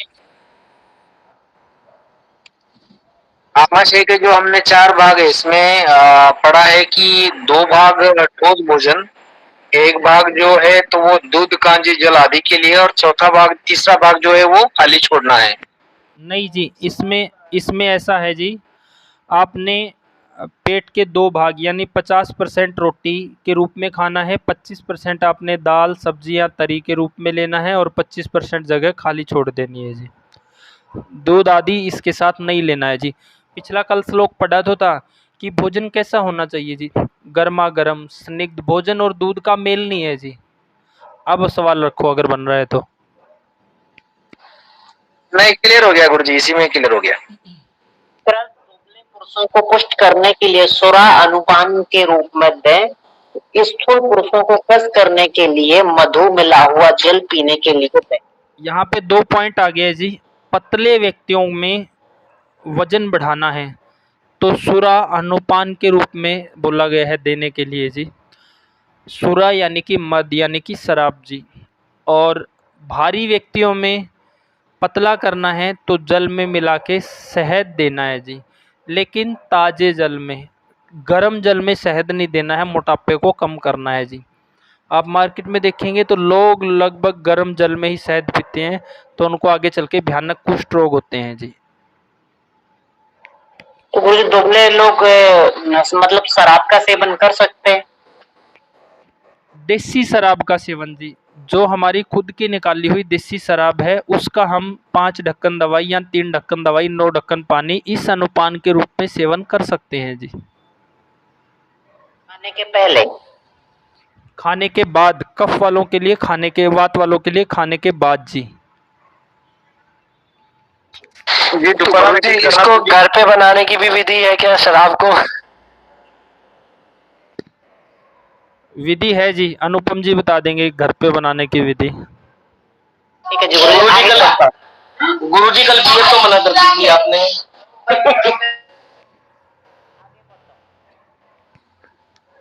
आगे पढ़ो। तो क्षय रोग में मांस रस शोरबा पीने के लिए दें। मांस खाने के बाद तथा अग्नि के मंद पड़ जाने पर अनुपान के रूप में मद पीने को दें। इसमें ऐसा क्यों कहा गया है जी? अग्नि के मंद पड़ जाने पर अनुपान के रूप में मद पीने के लिए दे, ऐसे क्यों बोला गया है जी? क्योंकि ये मद है, ये अग्नि को दीपन करने का काम करता है। गुरुजी अग्नि को भड़काता है ये ना, अग्नि को तेज करता है। ठीक है जी, आगे पढ़ो जी। रोग औषध सेवन, रास्ता चलने से थकने पर, भाषण, मैथुन, स्त्री सहवास, लंघन, धूप लगना, काम करने से क्षीण बालक तथा वृद्ध, इस सबको अनुपान में दूध दें। यह इनके लिए अमृत के समान हितकर होता है। तो कमजोर लोगों के लिए क्या बोला गया है जी? कमजोर लोगों को अनुपान के रूप में, अनुपान मतलब सिर्फ ये नहीं जी खाने के साथ दूध देना है, मतलब इनको स्नेहांश देना अनिवार्य है, इनको दूध पिलाना अनिवार्य है। क्योंकि इनके अंदर क्या होगा जी, जो रास्ता चलने पे थके हैं, अधिक भाषण देते हैं, या मैथुन कर स्त्री सहवास करते हैं, या लंघन करते हैं, धूप लगाते हैं, तो यहाँ पे वात के गुण बढ़ेंगे। तो यहाँ पे दूध और गाय का घी है जी। और कफ के अधिक बढ़े हुए गुणों में वहाँ पे मद का उपयोग किया जा सकता है जी। और ठीक है, ये इसका कॉम्बिनेशन है जी। तो जो व्यक्ति भारी है उनको मद का सेवन कराया जा सकता है जी, लेकिन 3-9 के कॉम्बिनेशन से, 15 ml दवाई, 45 ml पानी, इस रेशो में जी, जैसे आशा वरिष्ठ को हम देते हैं। तो पतले व्यक्तियों के लिए दूध पीना अनिवार्य है, या जिनके अंदर ड्राइनेस, रुक्षता, खरता, लघुता बढ़ रही है, दूध पीना अनिवार्य है। भारी व्यक्तियों को हम अरिष्ट का सेवन या उनको मद का सेवन करा सकते हैं, या जिनके शरीर में वजन गेन नहीं हो रहा है उनको भी अनुपान के रूप में मद दे सकते हैं जी। तो ये विभिन्न द्रव्यों का हमने अनुपान पढ़ा है जी। अब अगला पॉइंट पढ़ो जी। उत्तम अनुपान। संक्षेप में उत्तम अनुपान का यह सूत्र है, जो अन्न आहार के गुणों से विपरीत गुणों वाला हो किंतु उन आहार द्रव्यों का विरोधी ना हो, वह अनुपान सदा प्रशंसनीय माना जाता है। इसमें क्या कहा गया है मोनू जी, क्या समझ में आ रहा है? जो अन्न के गुणों के विपरीत गुण वाला हो किंतु विरोधी ना हो, उसका अनुपान हम कर सकते हैं। जैसे कि कोई एग्जांपल बताओ जी। जैसे गुरुजी मांस रस का एग्जाम्पल लिया कि मांस रस से अग्नि थोड़ा सा मंद पड़ेगी और उसके साथ मद पान करने से फिर अग्नि बनी रहेगी, तो ये उसके लिए अनुपान है, बट विरोधी नहीं है दोनों। हम मांस रस का ही एग्जाम्पल क्यों ले जी? जैसे आजकल ये व्यवस्था क्या पढ़ाती है कि जी बच्चे ने इतने पैसे लिए पिता से, उसके चॉकलेट लेके आया, ये लेके आया। कभी भी पढ़ाई में ये नहीं दिखाया जाता कि बच्चे ने अपने माँ बाप से पैसे लिए, इतने उसने वहाँ पे दान किए। उसके अंदर दान की भावना नहीं है, बस वहाँ भी बाजारवाद घुसाया जा रहा है जी। तो यहाँ पे क्या है, मान लो किसी ने चिकना खा लिया है जी, चिकना, तो चिकने के अनुपान के रूप में हमने क्या पढ़ा जी? गुनगुना जल। चिकना खाने के बाद जल्दी प्यास लग रही है तो क्या पीना है जी? गुनगुना जल पीना है जी, शीतल नहीं पीना है। वो क्या है, अगर शीतल पिएंगे तो वो और क्या करेगा जी, अंदर जाके कफ को बिगाड़ देगा जी, अंदर जाके पूरे आमाशय की गति को रोक देगा जी, अगर शीतल पिएंगे चिकने के साथ। तो ये एग्जाम्पल भी हम रख सकते हैं। तो यही इसमें कहा गया है जी कि संक्षेप में अनुपान का यह सूत्र है, जो हमने लिया है उसके विपरीत हो और उसके विरोधी ना हो, उसके गुणों को बढ़ाने का काम करें जी। वक्तव्य और पढ़ो जी, इसमें लिखा है। वक्तव्य। विपरीत तथा विरोधी का अंतर आप इस प्रकार समझें, शीतल आहारों के साथ उष्ण और उष्ण आहारों के साथ शीत अनुपान उत्तम होता है। इसी प्रकार रुक्ष आहार द्रव्यों के साथ एक स्निग्ध और एक स्निग्ध के साथ रुक्ष पेय अनुपान में हितकर होते हैं। ठीक है जी। शीतल और चिकने आहारों के साथ उष्ण तथा उष्ण आहारों के पाचन होने के बाद शीतल अनुपान उत्तम होता है। अब आप एक काम करो, इस अध्याय का सबसे अंतिम श्लोक पढ़ दो, ये जो बच गए इनको उसके बाद पढ़ेंगे जी। जी गुरुजी। गुरुजी ये जो अनुपान है, अनुपान से का शाब्दिक अर्थ क्या रहेगा? साथ में लेना है या बाद में प्यास लगे तब है, इसका अर्थ क्या रहेगा जो साथ में करे ये? अब भोजन के साथ में देखो, हमने किसी चीज़ को केवल फंसा के नहीं छोड़ना है जी। अनुपान का मतलब ये भी है कि हमने किसी द्रव्य के साथ में लेना है। जैसे दवाई के रूप में, अनुपान के रूप में हम शहद या घी लेते हैं, एक पॉइंट हुआ जी। दूसरा पॉइंट हमने जैसे यहाँ पढ़ा है कि भाई मद किसके साथ लेनी है, या मधु शहद हमने पानी में डाल के लेना है। अब हमने चिकने पदार्थ खा लिए हैं, आपने पूड़े खा लिए, तो क्या साथ में गर्मा गर्म जल पियोगे जी? अनुपम जी, आपने पूरी खा ली है तो क्या पानी पियोगे आप?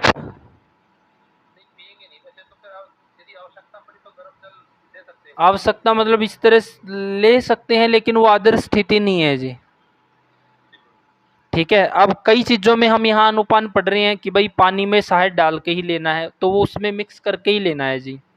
अब हमने क्या पढ़ा कि भाई हमने आगे और भी क्लियर होगा ये पॉइंट कि कोई चिकना पदार्थ खा लिया है और उसके बाद पहली बार प्यास लग रही है तो गुनगुना ही पीना है जी। दूसरी बार प्यास है तो शीतल पी लो।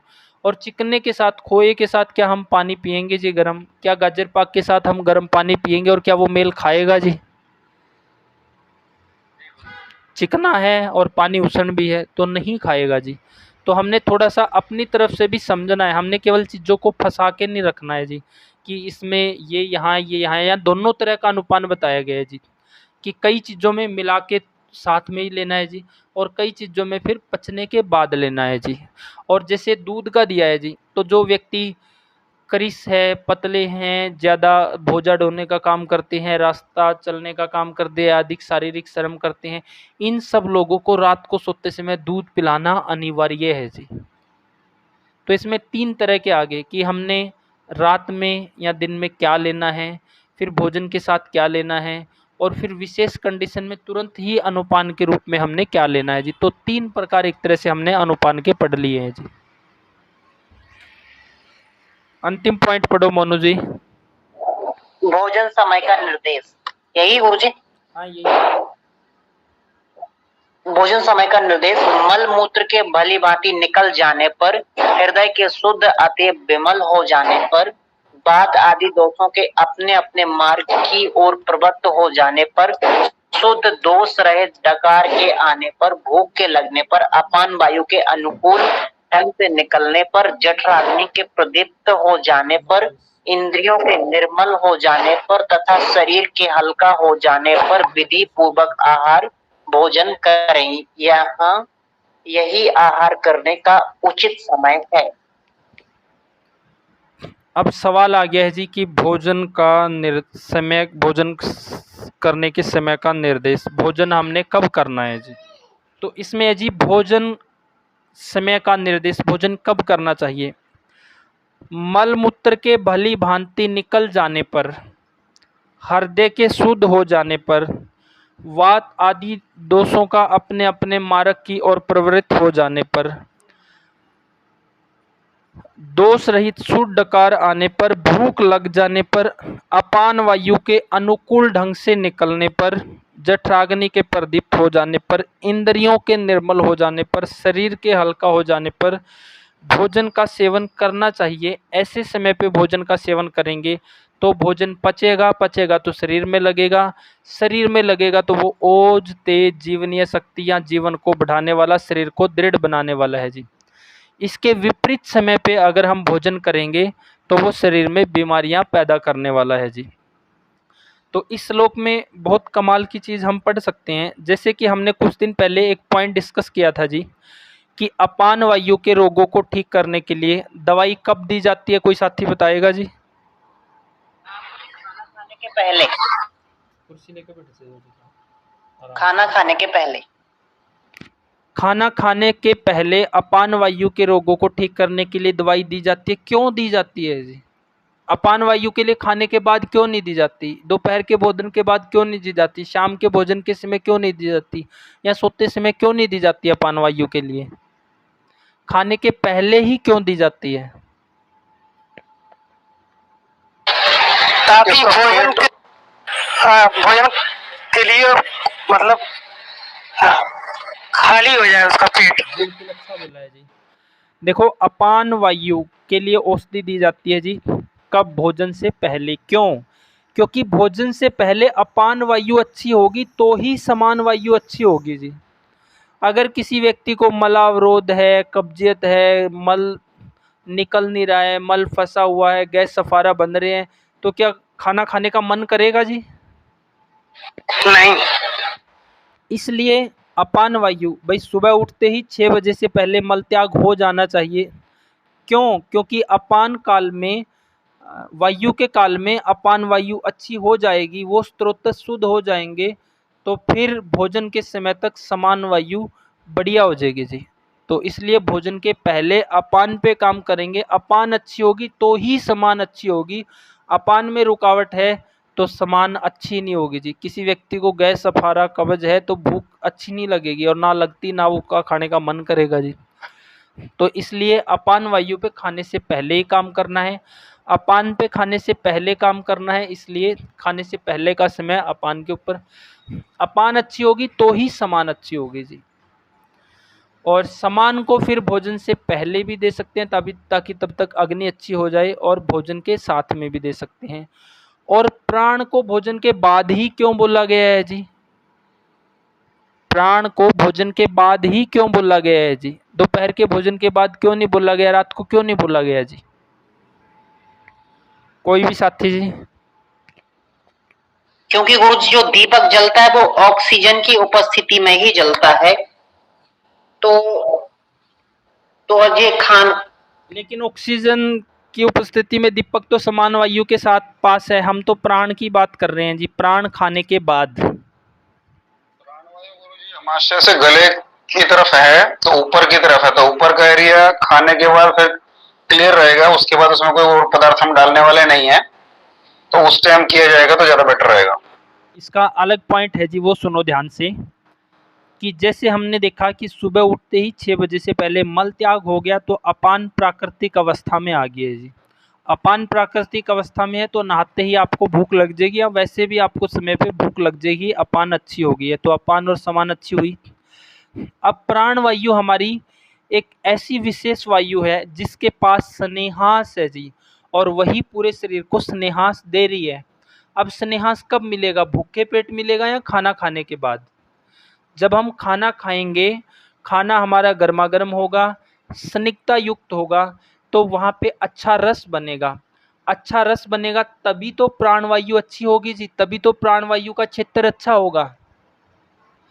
यानी कि भोजन का पाचन होने के बाद प्राणवायु अपनी प्राकृतिक अवस्था में होती है, जो आदर्श स्थिति में स्नेहांश उसको चाहिए होता है वो उसके पास होता है जी।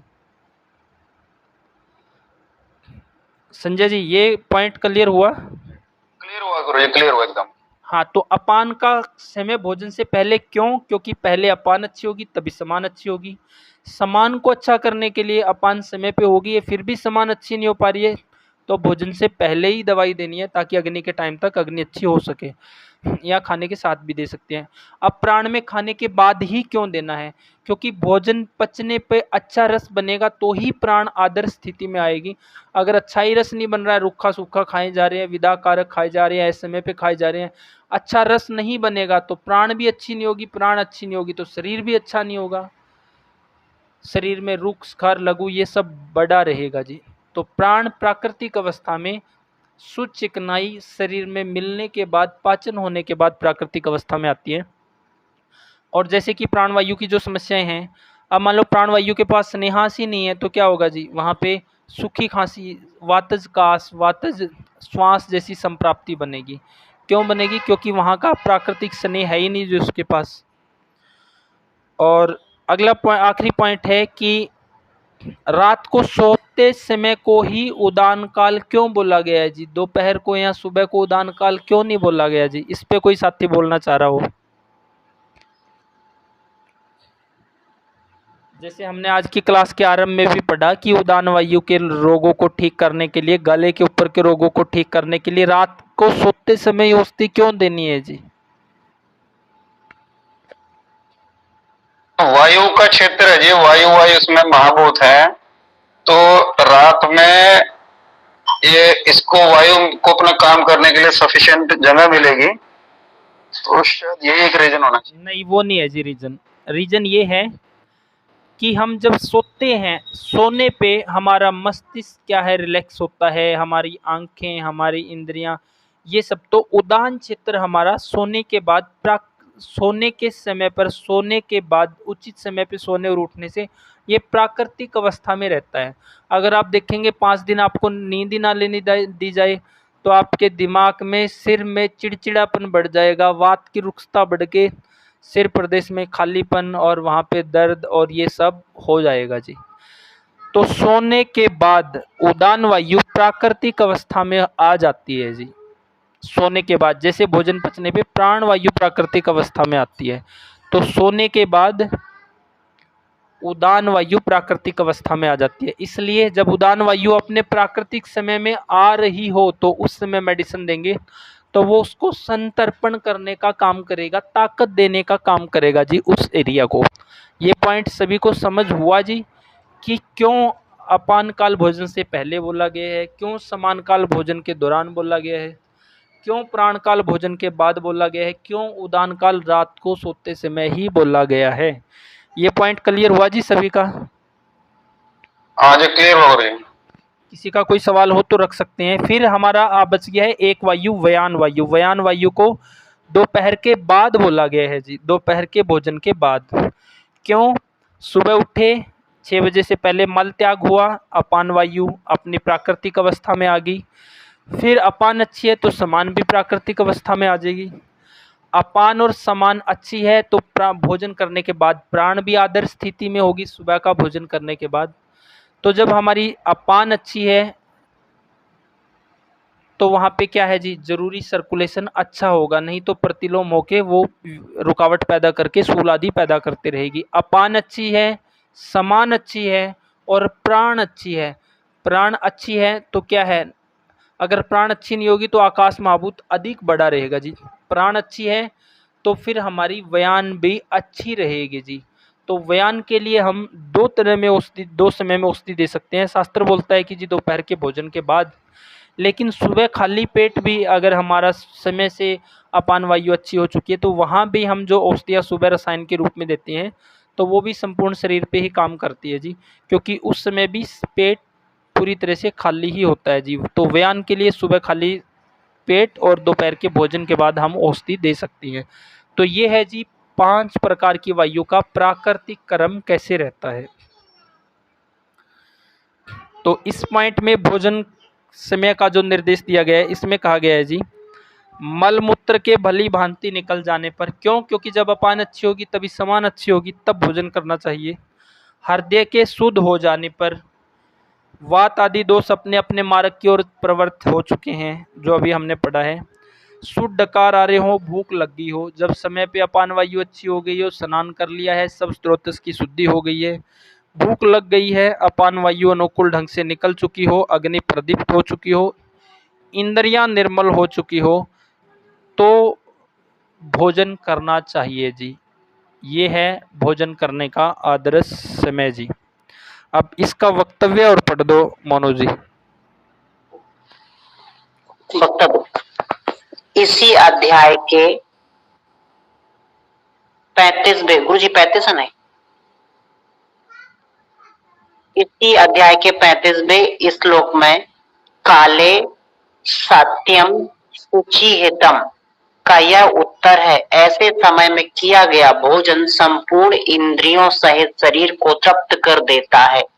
इसी समय किए गए भोजन से जठराग्नि प्रदीप्त हो जाती है। लोभ आदि कारणों से इसके आगे पीछे किया गया भोजन हानिकारक होता है। इस विषय में महर्षि पुनर्वसु के उपदेशों पर ध्यान देवे। तो इसमें बोला गया है जी कि ऐसे समय पे, ऐसी स्थिति में अगर हम भोजन करेंगे तो हमारा भोजन करने का जो टारगेट है वो पूर्ण होगा, यानी कि शरीर को तृप्ति मिलेगी, शरीर का पोषण होगा, इंद्रियों को, आत्मा को, सब चीज़ को तृप्ति मिलेगी जी। और ऐसे समय पे अगर भोजन करेंगे इसके आगे पीछे लोभ आदि कारणों से, ड्यूटी का लोभ है क्योंकि वहाँ से पैसा आ रहा है, या अपने काम के लोग में भूख लगी बैठी है, अभी भी पेशेंट चले जा रहे हैं तो वहाँ बैठे ही हैं फिर भी, तो लोभ आदि कारणों से इसके आगे पीछे किया गया भोजन हानिकारक होता है, क्योंकि वहाँ पे पचेगा नहीं, आम बनेगा तो बीमारियां होगी। तो हमने ये देखना है कि हमें लोभ को त्यागते हुए अपने अग्नि के बल के अनुसार ही भोजन का सेवन करने का प्रयास करना है, उससे हमारा शरीर प्राकृतिक अवस्था में रहेगा जी। तो अब यहाँ पे किसी का कोई सवाल हो तो रख सकते हैं जी, जो अभी तक पड़ा है। गुरुजी जैसे बयान वायु के लिए बताया है कि भोजन के बाद में, दोपहर के भोजन के बाद में या सुबह, तो अगर हम दोपहर, जो भी दोपहर का भोजन होता है, तो उसको हम कुछ इस तरह की औषधियां डाल के ही बना सकते हैं कि जिससे बयान वायु अच्छा हो, जैसे अजवाइन हो गई। बहुत से वो ऐसा बोलते कि दोपहर का भोजन जो बने वो अजवाइन के छौंक से ही बने, तो इसका कोई संबंध है? नहीं, इसका कोई संबंध नहीं है जी। आपकी बयान वायु कैसी होगी वो डिपेंड कर रही है जी कि आपकी प्राण वायु कैसी होगी। बयान वायु वैसे तो ये डिपेंड करेगी आपकी अपान, समान और प्राण तीनों के ऊपर ही, लेकिन फिर भी विशेष इन तीनों में प्राण का अधिक महत्व है, क्योंकि प्राण का स्नेहा सूख गया तो बयान वायु के पास अधिक आकाश महाभूत बड़ा रहेगा। और प्राण में, अगर वहाँ पे प्राण में हम देखते हैं ना, दो महाभूत है, जल और वायु। अगर प्राण में वायु बढ़ गई है तो आकाश महाभूत अधिक बढ़ जाएगा व्यान वायु के लिए।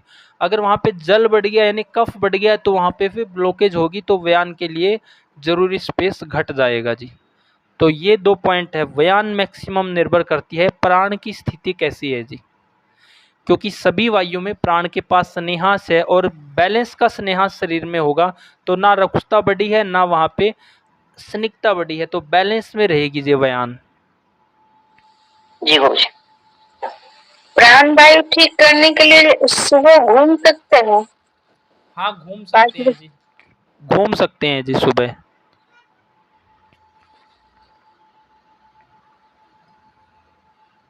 तो ये जब आगे चिकित्सा करेंगे ना जी, तो पांचों वायु का महत्व, उनका कर्म, इसको भी समझना जरूरी है। मान लो जैसे अपान ही अच्छी नहीं है तो समान बिगड़ेगी, जब अपान और समान ही अच्छी नहीं है तो फिर आपकी प्राण भी बिगड़ेगी जी, क्योंकि वो उसके ऊपर अटैक करेंगे। जो वायु अनुलोम होनी चाहिए थी वो ना होके वो उसको दूषित कर देंगे जी। तो सभी एक दूसरे से जुड़ी है, लेकिन इसमें इम्पोर्टेंट सबसे है जी प्राण वायु। और किसी का कोई सवाल है तो रख सकते हैं जी। गुरुजी 141 नंबर पेज पे असेवनीय आहार में लिखा गया कच्ची मूली, और 142 पेज पे सेवनीय आहार में लिखा गया है मुलायम मूली, तो ये थोड़ा समझा दीजिए। तो कच्ची मूली तो वो हुई जी अभी जो प्रॉपर तरीके से पकी नहीं है, ठीक है। और मुलायम वो होगी जो चीज़ मान लो समय से सही तरीके से तैयार हो गई है तो वो मुलायम ही है जी। जैसे कि हमने 2 पॉइंट पढ़े कि हमने कच्चा भोजन भी खाना है, नहीं खाना है, और जला हुआ भी नहीं खाना है, तो कौन सा खाना है? जो बैलेंस में है, स्निग्ध है, मुलायम है, ना अधिक उष्ण है ना तीक्ष्ण है, ना अधिक द्रव गुण है ना अधिक ठोस है, तो बैलेंस का खाना है जी। ये कहीं प्रिंटिंग मिस्टेक तो नहीं गुरुजी की कच्ची मूली और मुलायम मूली में भेद करना थोड़ा सा मुश्किल है? नहीं, प्रिंटिंग मिस्टेक तो नहीं है जी। जैसे आप आमतौर, हाँ जी बोलो। कच्ची का मतलब ये हुआ जिसका पूरा तरह से पका नहीं, एक प्रकार से हम बोले जो जिसका पूरी तरह से परिपक्व होकर तैयार नहीं हो, वो कच्ची हुई। मुलायम वो हुई जो पूरी तरह से परिपक्व हो गई। ऐसा नहीं है दोस्तों, वो बहुत मुश्किल पड़ता है, मतलब प्रैक्टिकली, मतलब वो तो मूली तो बहुत खाई है, मतलब होती है मूली तो हर जगह होती है, तो थोड़ा सा मुश्किल होती है। बेलपत्र भी कच्ची होती है। संजय जी एक पॉइंट हम देखें। संजय जी क्या है कि हमारे पास, विक्की जी 1 मिनट रुकना। निकाल सकते हैं अगर हमें औषधि के लिए जरूरत है, ऐसा है क्या गुरुजी? हाँ ऐसा ही है संजय जी। हम क्या करते हैं, जब गाजर हमने लगाई है तो जब हम क्या ढूंढते हैं जी, गाजर में कौन सी गाजर खाएंगे जो पूरी तरह से लाल हो, उसमें हमें क्या दिखेगा, हाँ जी इसमें रस बेहतर है। जो मरी हुई सी दुबली पतली गाजर हो वो खाओगे, या जिसमें प्रॉपर आपको लालिमा दिख रही है, अच्छा रस दिख रहा है, कौन सी खाओगे संजय जी? गुरुजी गाजर का बिल्कुल ठीक कह रहे हैं। मूली में क्या होता है, मूली जितनी छोटी होगी ना उतनी नरम मुलायम होगी और खाने में स्वादिष्ट होगी वो, और वैसे ही ढूंढते हैं हम। ज्यादा बड़ी मूली होगी ना तो थोड़ी पक्कल सी होती है, फिर उसको खाने में नहीं आता ना देना, तो उसको अवॉइड करते हैं। लेकिन गाजर हम लालिमा वाली गाजर ढूंढते हैं जी, तो मूली भी प्रॉपर पकी हुई, कच्ची नहीं खानी है जी। अच्छा, मतलब इस कच्ची से वो भेद है इसका। हाँ जी। ठीक है। राजेश जी का सवाल है। हाँ जी, राजेश जी का सवाल है जी, ये काफी देर से हैंड रेज किए हुए। नमस्कार जी, मैं ये पूछ रहा था, जो आज का ये आपने चैप्टर कराया है, पेज नंबर कितना है इसका? एक बार मैं भूल गया। पेज नंबर बता दो जी, कितने नंबर, कितने, 8वां अध्याय कौन से पेज से और कहाँ पे समाप्त हो रहा है? मोनू जी बता दो एक बार। 144, 144, 135 से चालू है जी ये, और 144 तक है। कौन से अध्याय का जी? सवाल है पूछो। ये कौन से अध्याय का जी? सूत्र स्थानम का 8वां अध्याय है जी। सूत्र स्थानम का, अष्टांग हृदयम सूत्र स्थानम का 8वां अध्याय जी। सबसे इम्पोर्टेंट अध्याय है जी, इसको बार बार बार बार पढ़ो, जितनी बार पढ़ोगे उतना ही कम है जी। सोनी जी का हैंड रेज है, आप अपना सवाल करें जी। गुरु जी, वात वाले रोगी अगर दूध में मखाना डाल करके लेते हैं तो सही है कि गलत? संजय जी, क्या लगता है आपको, मखाना के क्या गुणक्रम है और दूध क्या क्या बैलेंस बन रहे हैं? मुझे लगता है गुरु जी जितना आपसे पढ़ा है वो ये आदर्श स्थिति नहीं है, वैसे ले सकते हैं। आजकल जैसे चावल डाल के तो खीर बनाते हैं, तो मतलब शास्त्रों में कहीं ना कहीं खीरों का है लिखा हुआ, बट आजकल मखाने वगैरह भी डालने लगे हैं। बाकी जैसे ये भी डाल लेते हैं, सूजी भी डाल लेते हैं। सोनी जी, अगर बल के लिए ले रहे हो तो आप, सोनी जी अगर बल के लिए ले रहे हैं तो आप 1 साल तक लगातार गाय का दूध पिए जी, अपना दीपन पाचन अच्छा रखते हुए, आहार विहार खान पान बैलेंस में रखते हुए, तो आप देखना जी कि शरीर वैसे ही निरोगी हो जाएगा और बल भी फील करोगे। तो बहुत सी चीजें लेने की जरूरत नहीं है जी। थैंक यू गुरु जी। ये आजकल जो YouTube पे ज्ञान चल रहा है ना गुरु जी, उसको देख के मुझे लगता है ज्यादा है कि उसमें काजू डाल लो जी दूध में, फिर उसमें ये मखाने डाल लो, इस तरह की चीजें।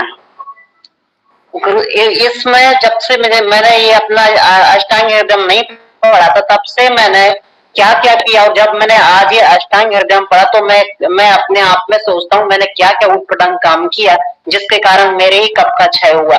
मैं क्या करता था, सुबह सुबह मैंने ऐसा बहुत, अभी मुझे 2-3 चीजें याद आई थी लेकिन अब मैं भूल गया।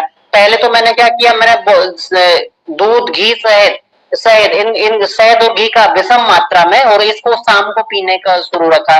दूसरा क्या किया कि सुबह के समय में त्रिफला को शहद के साथ खाया, वो भी 3 महीने लगातार। तो उसने मेरे अंदर बहुत से दोषों को दुर्बल किया, ये सब यूट्यूब के कारण। बिल्कुल जी, देखो प्रयास यही है कि आप सभी को शास्त्र पढ़ा रहे हैं और शास्त्र में से आप बार बार पढ़ोगे तो वो ज्ञान आपका अपना हो जाएगा। यूट्यूब पे अब कोई बोल रहा है कि ये खाओ, कोई बोल रहा है वो खाओ, अब क्या सही है जी, वहाँ कन्फ्यूजन है।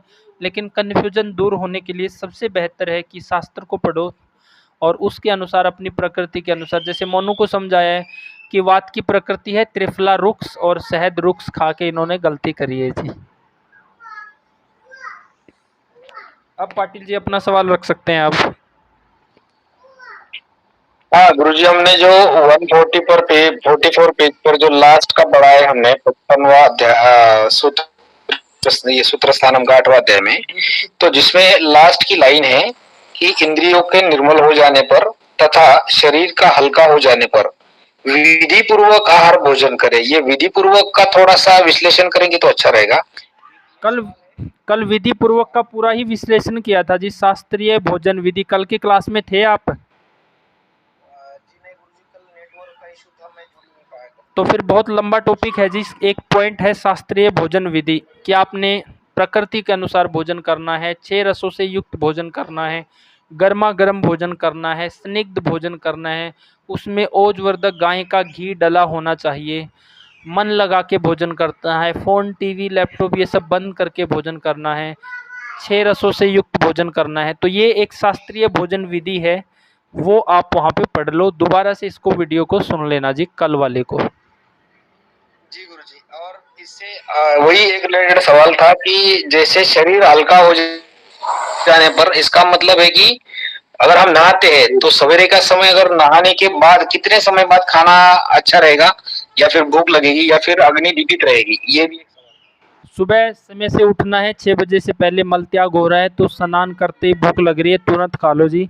जब भी भूख महसूस हो उसी समय खा लो। ये नहीं है कि जी स्नान के कितने बाद गैप रखे कितना करें, भूख महसूस होते ही खा लो। कोशिश करो पहले स्नान करके बस तुरंत ही खा लो। अगर भूख लगी है तो पहले स्नान कर लो ताकि सब कुछ शुद्ध हो जाएगा और फिर भोजन कर लो जी। जी गुरुजी, धन्यवाद गुरुजी। तो आज के लिए इतना ही पढ़ेंगे। गुरुदर्शन जी आज की कक्षा का समापन करें जी।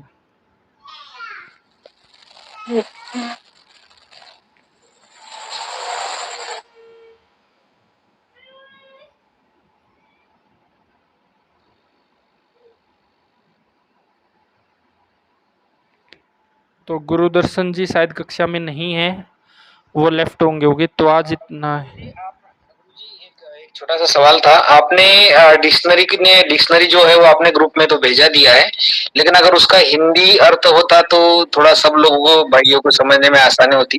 वो मैंने तो नहीं भेजा जी, वो गुरुदर्शन जी ने ही भेजा है।